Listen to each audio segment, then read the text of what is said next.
এই যে আমাদের হিমায়ত ভাই দেখে তো বয়স 52 বছর চলে, এখন এই চুল কালার করে ইয়াং হইতেছে। আচ্ছা, বিষয়টা কিরকম লাগে? বিষয়টা ভালো। এখন এই যে মুখের ক্লিন সেবায় অনবদ্য দাড়ি ছাটায় ক্লিন সেবায়, এইটা আসলে ঠিক। এই যে আমার মামু, মামুর 3 মেয়ে, 3 মেয়ে বড় হয়ে গেছে, কিন্তু তারপরেও এখন কালার করে কে চুল আল্লাহ যেভাবে রাখছে, চুল লাল হোক সাদা হোক এটা বিষয় না, কিন্তু এই সাদা যা চুল কালা করা এটা কি আসলে ঠিক? কালা করলাম লাল না, এটা লাল, লাল তো মেহেদি নেওয়া ভালো। এটা তো মেহেদি, এটা তো মেহেদি না, এটা তো রং।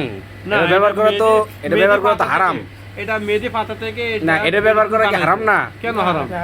এটা অবশ্যই, এটা তো এটা প্রাকৃতিক। আমাদের রাসূল দেশে না না না, এটা তো প্রাকৃতিক না, এটা তুমি গাছের পাতা মেহেদি এটা এটা মিকিন করে বাইটটা এটা ব্যবহার করো। তোমার গাছের পাতা আর এটা তো কেমিক্যাল জাতীয়, এটা না না না না না, এটা তো কেমিক্যাল জাতীয়, এটা আসলে ব্যবহার করা তো হারাম।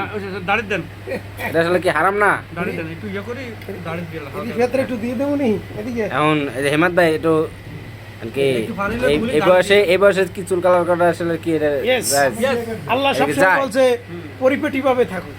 না না, নিজেকে পরিপেটি ভাবে